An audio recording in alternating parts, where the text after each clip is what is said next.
If you're on the lookout for a great new show to help teach you about business, check out the Hustle Daily Show, brought to you by the HubSpot Podcast Network, the audio destination for business builders.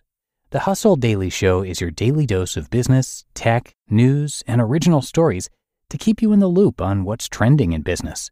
Just like here, it's a daily podcast on which their team of writers break down the biggest business headlines in 10 minutes or less, and explain why you should care about them. They'll also do deep dives on topics like a man who won the lottery 14 times and why it's nearly impossible to buy an original Bob Ross painting. I checked out a few episodes of the Hustle Daily Show, and to me, it was quick, educational, and feels like the perfect show to pair with OWD. So search for the Hustle Daily Show in your favorite podcast app, like the one you're using right now. You'll be glad you did. This is Optimal Work Daily, episode 1193. 5 Amazing Blessings from Being Fired by Laura Sims with tinybuddha.com.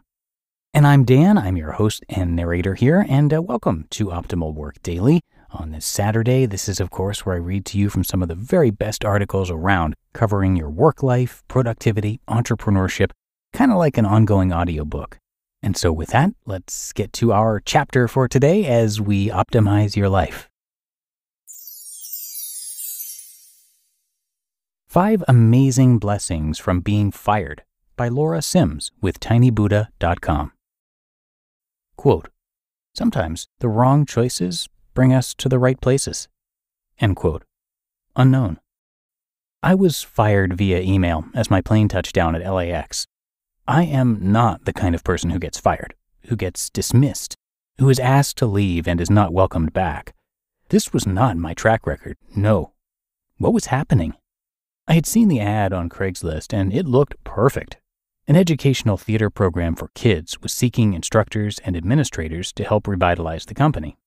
They needed someone with current experience in the entertainment industry who was an educator and also had the business vision to help them grow. Application, interview, second interview. This was looking good. The company would soon be expanding into a beautiful big new building. They were interested in new ideas. I knew I could bring a lot to the table. They wanted to hire me part-time as a contractor. I was okay with that. I asked if there was any kind of contract or written agreement. In my past experience, contractors had, contracts. They said that they didn't do contracts because they trust the people they hire. But if I wanted one, I could write it up and then we could go from there. So I did.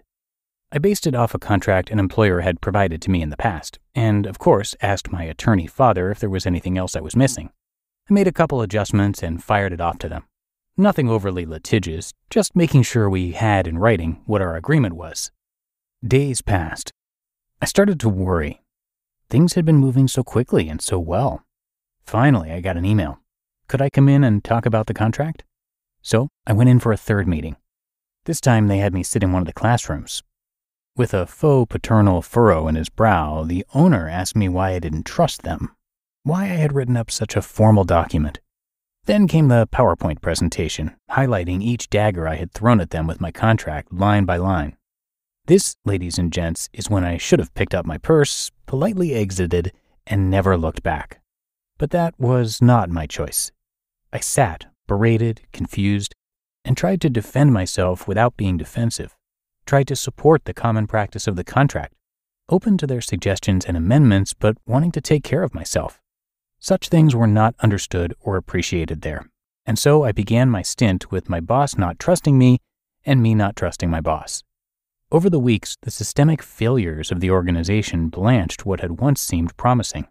Questionable marketing practices, employees manipulating management, damning reviews with the Better Business Bureau. And yet, I stayed. I believed that there was good work to be done there and that I could really make a difference. The drive to contribute and develop something blinded my judgment. I frequently complained to another coworker about the choices the company was making, not a flattering trait or a healthy one. I wasn't rude or out of line, but I was not quiet. I voiced concerns. I spoke out against policies. I strived for us to do things with more integrity. And in the telling of this story, it seems very clear that this was not a place that I belonged. But when I got that email on the tarmac, anger outweighed my relief. My background was too aristocratic, they said. I had asked for things like contracts and mission statements and getting paid the same rate as the other teachers. all things one commonly associates with aristocracy. Bitter and jobless, I started to find gratitude in my situation. Here are the 5 blessings I found in being fired. Number 1, I learned to take responsibility for my part. As much as I wanted to be right and make them wrong, the truth is that I co-created the dynamic that led to this point. My hands were dirty, and it wasn't as simple as getting dumped by the bad guys. No matter why you've been fired, odds are you played some role. Once you take responsibility, it's easier to get past the anger and on to the next thing. 2, acceptance replaced resentment. I wasn't a good fit there. As much as I didn't want that to be true, it was. Getting fired helped me see beyond what I wanted to see and accept the situation as it truly was. When you accept fact over fiction, you can begin healing from the experience. 3, I detached my worth from my work. Who was I if I wasn't going to work, making money, and contributing in that way? I had to answer that question and learn to love the Laura that just is, not the Laura that does. It's that saying of, you're not a human doing, you're a human being. Learning to value the being part of yourself not only puts you in deeper relationship with yourself, but also helps you appreciate the other beings in your life. 4, I got a fresh start. Sounds cliche, but it's true. Having to leave the familiar stretched me to reevaluate what I really wanted and gave me the freedom to go for it. Do-overs can re-energize you and give a much-needed shake-up to other areas of your life. And 5, I learned to trust my gut. I had the impulse to abandon ship, or rather not to board ship, early on. I learned that my intuition is right and that I don't have to fully understand or verbalize it to let it guide me. That quiet voice we all have knows so much, and when we listen, we can act in alignment with our most sacred intelligence. Getting fired hurts, regardless of the circumstances. But, as with most everything in life, it can be an opportunity. You can't unfire yourself, but you can choose your experience of being fired. You can find the blessings in the beast. You just listened to the post titled 5 Amazing Blessings from Being Fired by Laura Sims with tinybuddha.com. You want consistency and quality, but you also want variety and freshness. If you run a business, you want it all. With nuts.com, you can get so many different delicious snacks and ingredients and know that they will consistently exceed your expectations. Nuts.com is your one-stop shop for the highest quality foods for business. They offer delicious office snacks, corporate gifts, and wholesale ingredients. And over 50,000 companies choose nuts.com for their business needs, from offices to hotels to restaurants and retail stores. And we've even loved their product as remote workers. Nuts.com has sent us plenty of snacks that keep us energized and focused so we can deliver the best work that we can. Nuts.com makes ordering for your business quick and easy. Right now, Nuts.com is offering new business customers a free gift with purchase and free shipping on orders of $125 or more at nuts.com/OWD. So go check out all the delicious options at nuts.com/OWD. You'll get that free gift and free shipping when you spend $125 or more. That's nuts.com/OWD. Labor strikes, climate change, your beat-up office printer. What do they all have in common? Come on, it's all about the money. Economics is everywhere and everything, fueling our lives even where we least expect it. If you're a fan of Optimal Work Daily and are curious to learn something new and exciting about economics every week, I recommend you listen to the Planet Money podcast from NPR.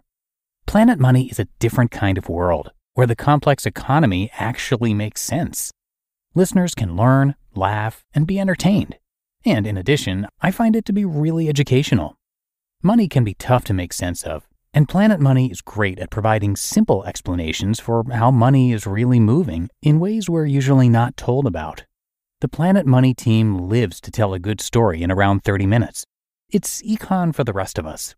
So tune in to Planet Money every week for entertaining stories and insights about how money shapes our world. Stories that can't be found anywhere else.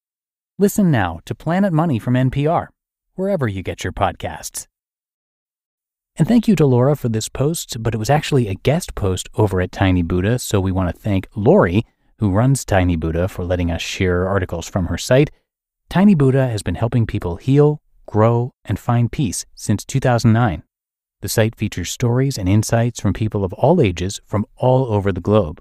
For daily wisdom, simply follow Tiny Buddha on Twitter and Facebook @TinyBuddha and Instagram @TinyBuddhaOfficial, or subscribe to the blog at tinybuddha.com/list.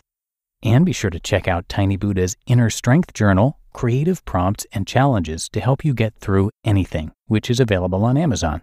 And content from Tiny Buddha is featured across pretty much all of our podcasts. So again, a big thank you to Lori, and do come by tinybuddha.com to learn a lot more.